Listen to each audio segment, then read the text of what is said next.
सुप्रभात, म सुजन पौडेल। सदाका दिन जस्तै आज पनि हामी देशभरका महत्त्वपूर्ण खबर लिएर तपाईमाझ उपस्थित भएका छौँ। हाम्रो यस खबर बुलेटिनमा हामी अतिरञ्जित खबर नभई सत्य र तथ्य समाचार मात्रै प्रस्तुत गर्ने प्रण गर्दछौँ।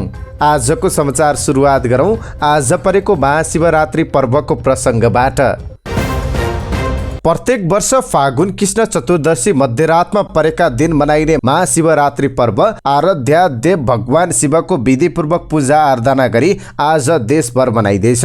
वैदिक सनातन हिन्दू धर्मावलम्बी आज बिहानैदेखि कुण्ड, नदी र तलाउमा स्नान गरी शिवालयमा गई श्रद्धा भक्तिपूर्वक पूजा आराधना गर्दछन्। शिवजी उत्पन्न हुनुभएको रातका नामबाट नामकरण भएको यो पर्व कालरात्रि, मोहरात्रि, सुखरात्रि र शिवरात्रि नामक 4 प्रमुख रात्रि मध्ये एक पवित्र पर्वका रूपमा शिव पुराण लगायतका ग्रन्थमा उल्लेखित छ।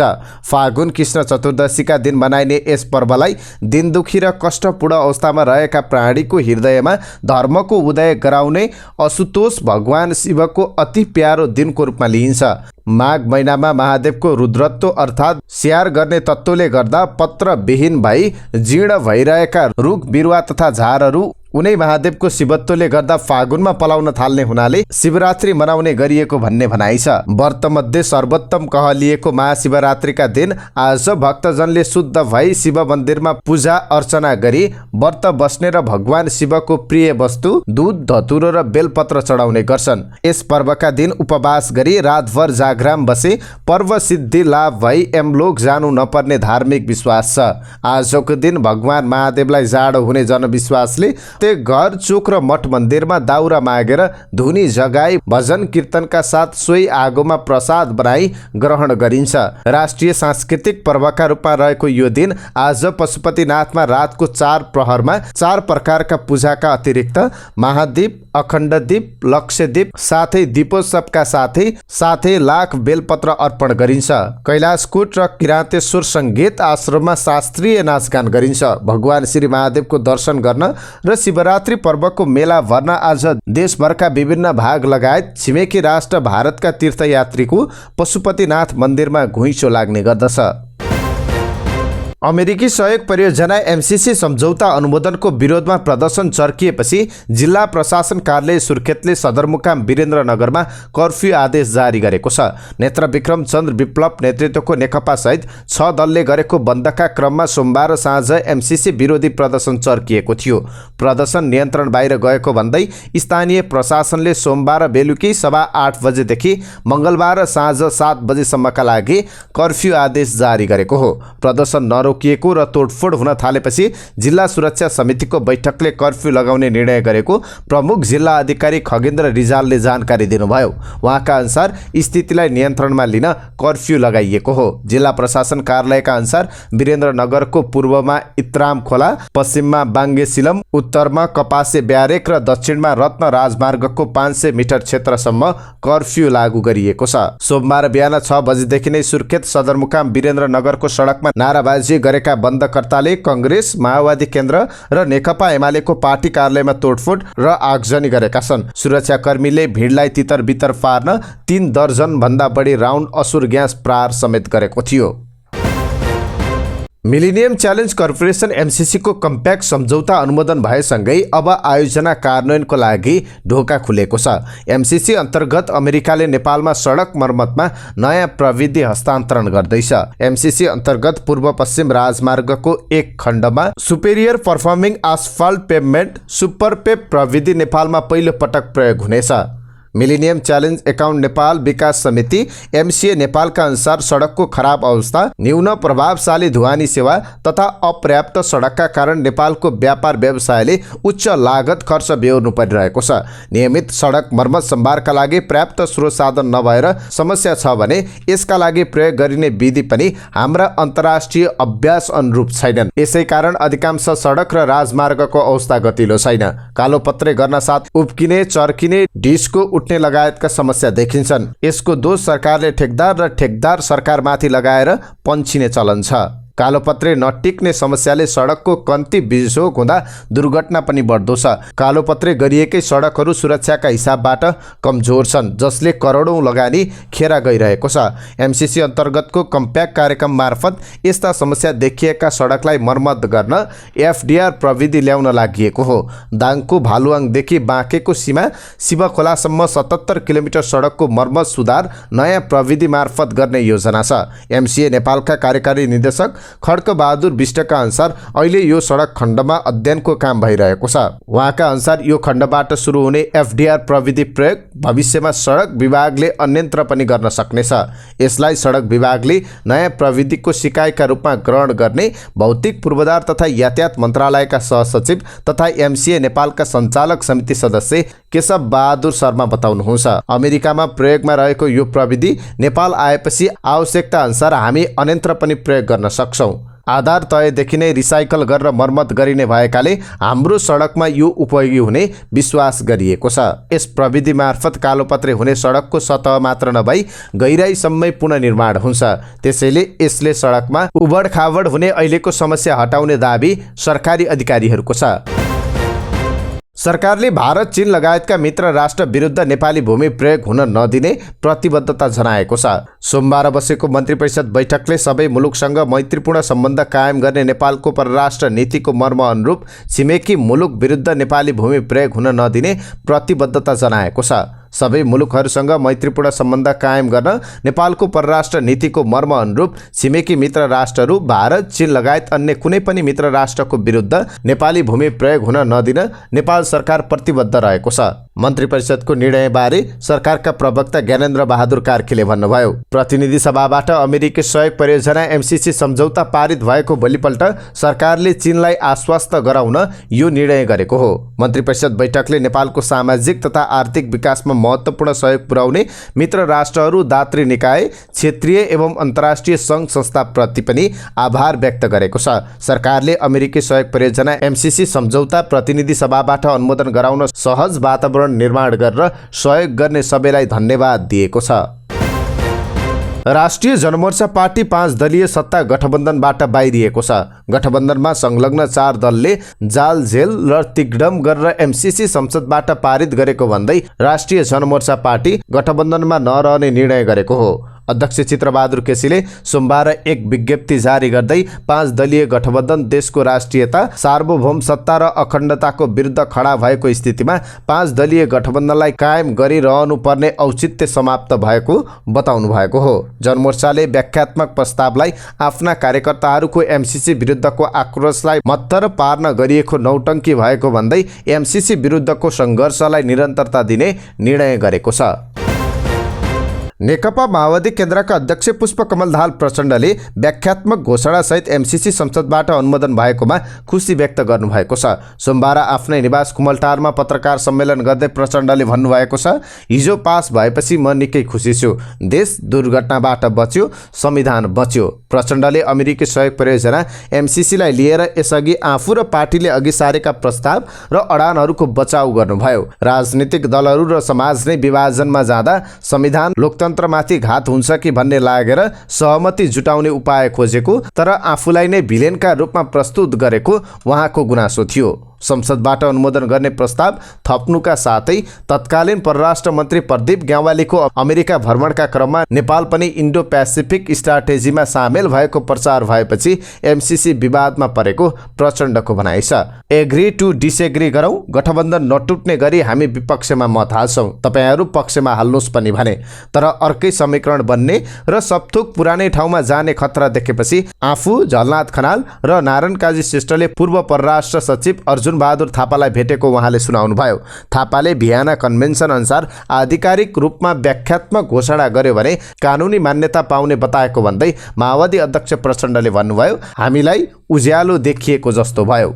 आफूले अधिवक्ता गोविन्द बन्दीसँग छलफल गरेको र नेपाली कांग्रेसका महामन्त्री गगन थापाले यसमा काम गरिरहेको थाहा पाएको प्रचण्डले सुनाउनुभयो। त्यतिबेला आफूलाई अन्तर्राष्ट्रिय कानुनका जानकार डाक्टर सूर्य सुवेदीले 5 पृष्ठको पत्र पठाएको भन्दै उहाँले भन्नुभएको छ, 4 पेजको चिठीमा उहाँले एमसिसी यथास्थितिमा पास नगर्ने कानुनी बाटो छर्लङ्ग पार्नु भएको छ।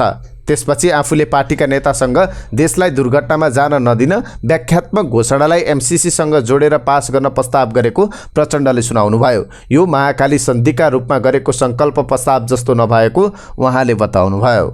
सार्वभौम संसदले पास गरेको व्याख्यात्मक घोषणालाई कागजको खोस्टो भन्नु भ्रम भएको समेत प्रचण्डले बताउनुभयो। संकल्प मात्र होइन, अन्तर्राष्ट्रिय कानुनद्वारा स्थापित प्रक्रिया र मान्यता हो। प्रचण्डले भन्नुभयो, हामी सबैले गर्व गर्नुपर्छ। नेपाली समाज विभाजित हुनबाट बचेको छ, विकासलाई निकास दिएको छ। हाम्रो सार्वभौम सत्ता, संविधान, कानुन, स्वतन्त्र अडान स्थापित पनि भएको छ। नेपाली कांग्रेसले अमेरिकी सहयोग परियोजना एमसीसी प्रतिनिधि सभाबाट पारित भएपछि यसमा देखिएका भ्रमहरू निवारण भएको बताएको छ। सोमबार पार्टी कार्यालयमा आयोजित पत्रकार सम्मेलनमा कांग्रेस प्रवक्ता डाक्टर प्रकाश शरण महतले प्रतिनिधि सभाबाट व्याख्यात्मक टिप्पणी सहित एमसीसी सम्झौता पारित भएपछि यसमा देखिएका भ्रम निवारण भएको बताउनु भएको छ। एमसीसीको सन्दर्भमा भ्रम निवारण संसद मार्फत गरिएको छ। भ्रम र अन्यल हटेको छ। औपचारिक सहभागिता नभए पनि एमाले सहभागी भएको बुझेका छौं। पार्टी सभापतिको सुझबुझ, धैर्यताका कारण अनुमोदन सम्भव भएको उहाँले पत्रकार सम्मेलनमा उद्घोष गर्नुभयो। जबरजस्ती करडी अभियोगमा नेकपा एमालेका नेता तथा मुगुका सांसद मोहन बानिया पक्राउ परेका छन्। सांसद बानिया विरुद्ध जुम्लाकी एक महिलाले बाँके प्रहरीमा जबरजस्ती करडी गरेको भन्दै जाहेरी दिएकी थिइन्। सांसद बानियालाई सोमबार साँझ नेपालगञ्ज विमानस्थलबाट नियन्त्रणमा लिएको जिल्ला प्रहरी कार्यालय बाँकेका प्रहरी प्रवक्ता डीएसपी मधुसूदन नेउपानेले जानकारी दिनुभयो। 40 वर्षीय ती महिलाले सांसद बानियाले बाँके स्थित होटल अप्सरामा बिहानी पख आफूमाथि जबरजस्ती करडी गरेको भन्दै जिल्ला प्रहरी कार्यालय बाँकेमा जाहेरी दिएकी थिइन्। पीडित भनिएकी महिलाले पूर्व मन्त्री समेत रहेका बानियाले पैसा दिन्छु भनेर होटलमा बोलाएको र त्यहीँ बास बस्न लगाएर बिहानी पख जबरजस्ती करडी गरेको जाहेरीमा उल्लेख गरेको प्रवक्ता नेउपानेले जानकारी दिनुभयो। उहाँहरूका बीचमा लेनदेनको कुरा रहेको देखिन्छ। प्रवक्ता नेउपानेले महिलाको जाहेरीबारे भने 25 लाख रुपियाँ दिन्छु भनेर होटल अप्सरामा माघ 18 गते बोलाएको र त्यहीँ बस्न लगाई बिहानी पख जबरजस्ती गरेको भन्ने छ। पीडित भनिने महिलाले दिएको जाहेरीका आधारमा हामीले पूर्व मन्त्रीलाई नियन्त्रणमा लिएका हौं। आज शिवरात्रि पर्वमा झण्डै 10 लाख हाराहारी भक्तजन पशुपति क्षेत्रमा दर्शनका लागि आउने अनुमानका साथ आवश्यक तयारी गरिएको पशुपति क्षेत्र विकास कोषका प्रवक्ता रेवती रमण अधिकारीले जानकारी दिनुभयो। हिजो बेलुकादेखि नै ठूलो संख्यामा सुरक्षाकर्मी परिचालन गरिएको छ। पशुपति क्षेत्रमा फूलहरू सजाइएको छ। स्वास्थ्य शिविरहरू पनि राखिएको छ। यो वर्षको शिवरात्रि पर्वका लागि करिब 5000 स्वयंसेवक परिचालन गरिएको छ। विभिन्न संघ संस्थाले कोषको कार्यालयबाट स्वयंसेवक बन्नका लागि अनुमति लिएर काम गरेका छन्। यस्तै सुरक्षाका लागि झण्डै 10,000 सुरक्षाकर्मी परिचालन गरिएको छ। नेपाल प्रहरीका 4000 देखि 4500, सशस्त्र प्रहरीको 3000 देखि 3500 सम्म र अन्य सुरक्षाकर्मी समेत गरेर 10,000 हाराहारी सुरक्षाकर्मी परिचालन गरिएको पशुपति क्षेत्र विकास कोषको भनाइ छ। सोमबार बेलुकादेखि बुधबार बिहानसम्म पशुपति क्षेत्र परिसरमा बाक्लो मात्रामा सुरक्षाकर्मी खटाइएको छ। विभिन्न स्थानमा सीसीटीभी जडान गरेर सुरक्षा अवस्थाको निगरानी गर्ने व्यवस्था गरिएको छ। शिवरात्रि मनाउनका लागि नेपाल तथा भारतका विभिन्न स्थानबाट साधु सन्त भेला हुने गर्दछन्। साधु सन्तका लागि पशुपतिनाथ क्षेत्रका विभिन्न स्थानमा बसोबास गर्ने व्यवस्था गरिएको छ। मन्दिर बाहिरको क्षेत्रमा पनि साधु सन्त बस्ने ठाउँ तोकिएको छ। राम मन्दिर क्षेत्र, भस्मेश्वर शिवालय क्षेत्रमा साधु सन्त बस्ने व्यवस्था मिलाइएको छ। पशुपतिनाथ क्षेत्रका विभिन्न स्थानमा महाशिवरात्रिका लागि तयारी स्वरूप झिलिमिली बनाइएको छ। महाशिवरात्रिका बेला अहिले यस क्षेत्रलाई रङ्गीचङ्गी फूल तथा बिजुली बत्तीले सजाइएको छ। पशुपति क्षेत्र विकास कोषका सदस्य सचिव डाक्टर मिलन थापाका अनुसार पशुपतिनाथ मन्दिरको मुख्य स्थललाई फूलले सजाउने काम गरिएको छ। यो कार्यका लागि करिब 50 लाख रुपियाँ खर्च भएको बताइएको छ। त्यसैगरी पशुपति क्षेत्रका खाली भित्तामा भगवान शिव र पार्वतीका चित्र पनि बनाइएको छ। आज महाशिवरात्रि पर्व परेको छ। यो वर्ष करिब 10 लाख दर्शनार्थीले पशुपति मन्दिरको दर्शन गर्ने अनुमान गरिएको छ। भारतबाट G2G मा 5 वर्षका लागि रासायनिक मल खरिद गर्न नेपाल र भारत सरकार बीच सम्झौता भएको छ। सोमबार दुई देशका अधिकारीहरू बीच भएको भर्चुअल वार्तामा यस्तो सम्झौता भएको कृषि तथा पशुपक्षी विकास मन्त्रालयका प्रवक्ता एवं सहसचिव प्रकाश कुमार सञ्जेलले जानकारी दिनुभएको छ। G2G व्यवस्थामा रहेर आगामी 5 वर्षका लागि नेपाललाई रासायनिक मल दिन भारतसँग समझदारी भएको प्रवक्ता सञ्जेलले बताउनुभयो। पहिलो 5 वर्ष 1 लाख मेट्रिक टन युरिया र 50,000 मेट्रिक टन डिएपी मल भारतले नेपाललाई दिनेछ। नेकपा माओवादी केन्द्रका अध्यक्ष पुष्पकमल दाहाल प्रचण्डले एमसीसीलाई लिएर भावुक नहुन पार्टीका नेताहरूलाई आग्रह गरेका छन्। यद्यपि कसैले महाकाली सन्धिपछि नेकपा एमालेका नेता वामदेव गौतमले जस्तो बाटो रोजे आफूले रोक्न नसक्ने समेत बताउनु भएको छ। व्याख्यात्मक घोषणासहित एमसीसी पास गरेकोमा माओवादी केन्द्रका नेता नारायण काजी श्रेष्ठ असन्तुष्ट रहनु भएको छ। प्रचण्डका अनुसार पार्टीमा भएको छलफलका क्रममा श्रेष्ठलाई आफ्नो विचार केन्द्रीय समितिमा व्यवस्थित रूपमा राख्न तर अहिले बाहिर नलैजान आग्रह गरेको बताउनुभयो। तर नेता श्रेष्ठले आफ्नो असन्तुष्टि सार्वजनिक गरेको भन्दै प्रचण्डले भन्नुभयो, यो भनेपछि भयभरका कार्यकर्ता मतिर केन्द्रित हुन्छन् भन्ने ठान्नु भएको होला, जनता हरर र मतिर आउँछन् भन्ने ठान्नुभयो होला। यदि एमसीसीको विरोध गर्दा भोट आउने भए सबै नेपाल मजदुर किसान पार्टीका सांसद प्रेम सुवालतिर लाग्नुपर्ने भन्दै उहाँले भन्नुभयो, त्यस्तो हुँदैन। नेपालको संसदबाट आइतबार अमेरिकी मिलेनियम च्यालेन्ज कर्पोरेसन एमसीसी सम्झौता पारित भएपछि चीनले व्याख्यात्मक घोषणालाई ध्यान दिएको बताएको छ।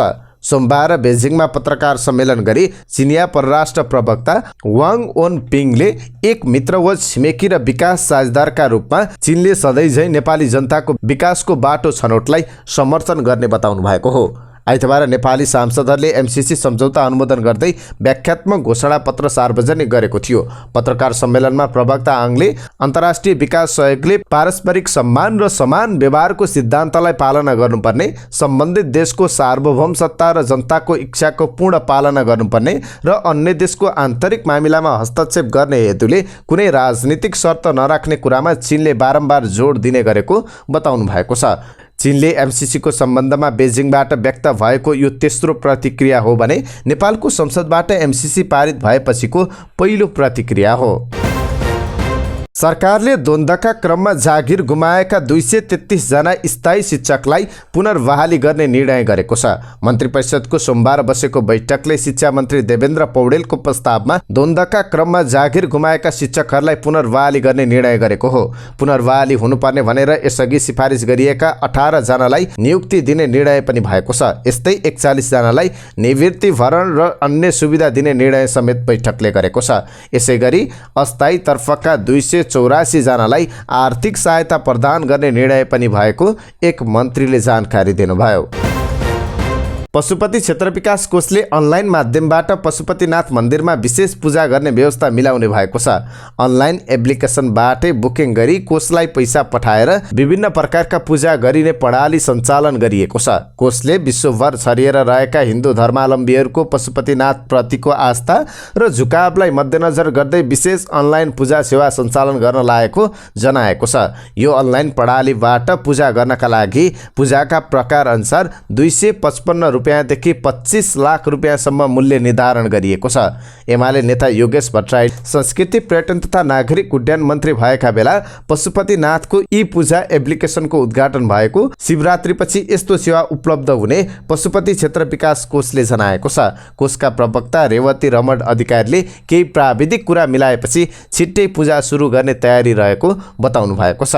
यो सेवा मार्फत पशुपतिनाथ मन्दिरमा स्वयं उपस्थित हुन नसक्ने भक्तजनहरूले संसारको जुनसुकै स्थानबाट अनलाइन मार्फत बुकिङ गरेर पशुपतिनाथमा दैनिक रूपमा सञ्चालन हुने पूजा सजिलैसँग गराउन सक्ने कोषको भनाइ छ।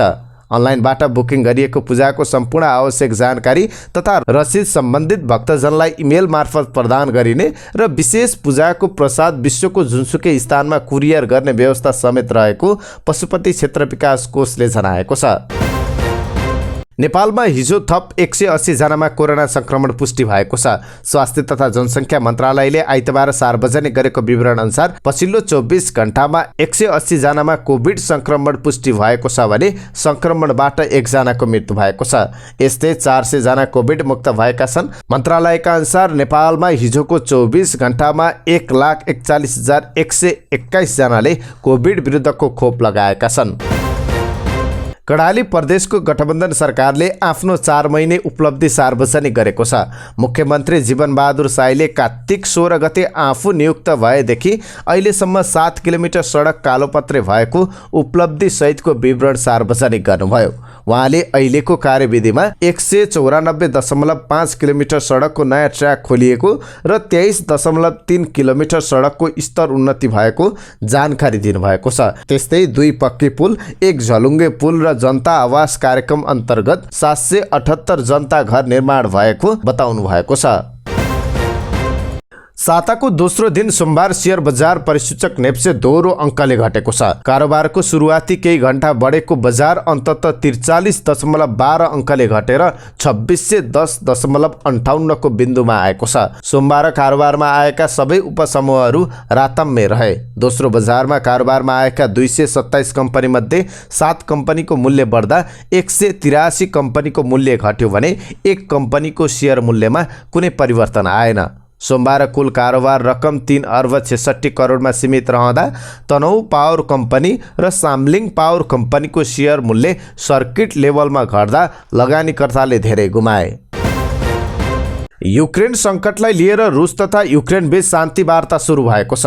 युक्रेन र बेलारुसको सीमा क्षेत्रमा सोमबार उच्च स्तरीय वार्ता सुरु भएको हो। वार्ता सुरु भएसँगै युक्रेनका राष्ट्रपति भोलोदिमिर जेलेन्स्कीले अबका 24 घण्टा युक्रेनका लागि महत्त्वपूर्ण रहने प्रतिक्रिया दिनुभएको छ। यसैबीच युक्रेनको सेनाले अहिले रुसी आक्रमणको गति सुस्त भएको जनाएको छ। रुसी सेनाले केही दिनदेखि नै युक्रेनमा आक्रमण गरिरहँदा मृत्यु हुने आम नागरिकको सङ्ख्या 352 पुगेको छ, जसमध्ये 14 जना बालबालिका पनि मारिएको युक्रेनको स्वास्थ्य मन्त्रालयले जनाएको छ। वार्ताको मुख्य एजेन्डा युद्धविराम र युक्रेनी भूमिबाट रुसी सेना फिर्ता हुनुपर्ने बताइएको छ। युक्रेनमाथि रुसले आक्रमण गरेको 5औं दिनमा दुई देशबीच वार्ता सुरु भएको हो।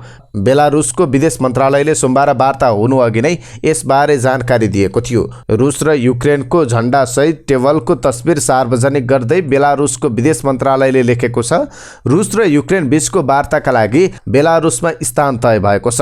युक्रेनमा रुसी आक्रमणलाई लिएर अन्तर्राष्ट्रिय समुदायबाट चर्को आलोचना हुँदै आएको छ। विशेष गरी रुसका राष्ट्रपति भ्लादिमिर पुटिन आलोचित बनेका छन्। पुटिनले 5 दिन अघि युक्रेनका 2 क्षेत्रलाई स्वतन्त्र राज्यको मान्यता दिएर सैनिक पठाएपछि अमेरिका, बेलायत, फ्रान्स, जर्मनी लगायत देशका प्रमुखले रुसको आलोचना गरेका थिए।